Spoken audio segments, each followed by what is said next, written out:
यो धेरै कुराहरू छन्। तर सरस्वती म इम्पोर्टेन्ट पोइन्टहरू अहिले तपाईँलाई भन्न चाहन्छु।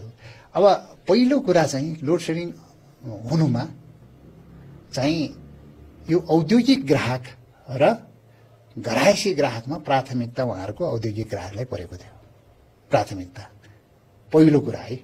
किनभने औद्योगिक ग्राहक त्यो बेला 400-500 मेगावाटको थियो, 400-500 मेगावाट थियो र उहाँहरूले प्राथमिकता औद्योगिक ग्राहकलाई दिनुहुन्थ्यो र त्यो पनि कार्यकारी निर्देशकको तोक आदेशको भरमा उद्योगलाई चाहिँ 20 घण्टा, कसैलाई त 24 घण्टा पनि दिएको छ।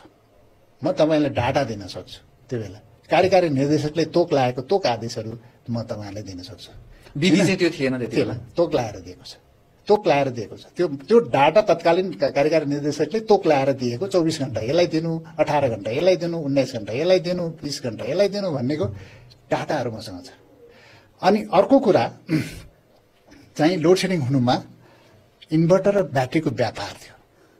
लोड सेडिङ हुनुमा स्वर्णयुग थियो है होइन, व्यापारले किन लोड सेडिङ बढायो भन्ने हुन्छ नि। अब यो ठाउँमा तपाईँलाई यो चलाउनु पर्यो, तपाईँको यो स्टुडियो चलाउनु पर्यो, तपाईँले त इन्भर्टर ब्याट्री राख्नु पर्यो। अब तपाईँको चाहिँ 10 किलोवाटको इन्भर्टर र ब्याट्री राख्नुभयो, 10 किलोवाटको होइन, कसैले 20 किलोवाटको राखेछ, कसैले 1 किलोवाटको राखेछ, घर घरमा इन्भर्टर र ब्याट्री राखेछ होइन।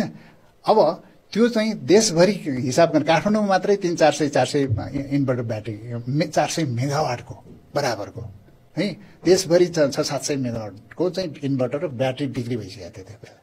ब्याट्री त्यो के हुन्थ्यो त्यो बेला? अब जति चाहिँ बत्ती आयो एउटा सेक्टरमा, बत्ती आयो भने चाहिँ इन्भर्टर चार्ज हुन्थ्यो, ब्याट्री चार्ज हुन्थ्यो, पुरा चार्ज हुन्थ्यो, ब्याट्री पनि चार्ज हुन्थ्यो, कम्प्युटर चल्थ्यो, के अरे पानी तान्थ्यो, कम्प्युटर चलाउँथ्यो, के हुन्थ्यो सबै कुरा हुन्थ्यो होइन।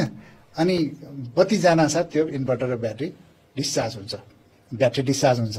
अनि बत्ती गएपछि त त्यसपछि इन्भर्टरले बाल्नु पर्यो, त्यसमा 30% लस हुन्छ। अर्को कारण चुहावट थियो, 26% चुहावट थियो। 26% को चुहावट भनेको करिब 300 मेगावाटको चुहावट हो त्यो पिक टाइममा होइन, त्यति बेलाको होइन। 26% 1% भनेको 26% चुहावटले त अब सितैमा पाएपछि त मान्छे त्यतिकै बाल्न थाल्यो नि। भक्तपुरतिर त्यो ऊ पनि के अरे खाना पकाउनेदेखि के गाईबस्तुलाई के पकाउने पनि त्यसैबाट गर्थे होइन। भक्तपुरको चुहावट मात्रै 40% थियो भक्तपुर जिल्लाको। त्यो बेलाको डिमान्ड भक्तपुरको 28 मेगावाट थियो। लोड सेडिङ अन्त्य भएपछि भक्तपुरको डिमान्ड चाहिँ 14 मेगावाटमा झऱ्यो। सित्तैमा पाएपछि के चलायो के चलाएन होइन होइन। त्यसले गर्दाखेरि अरूलाई के भयो त? लोड सेडिङ बढ्यो।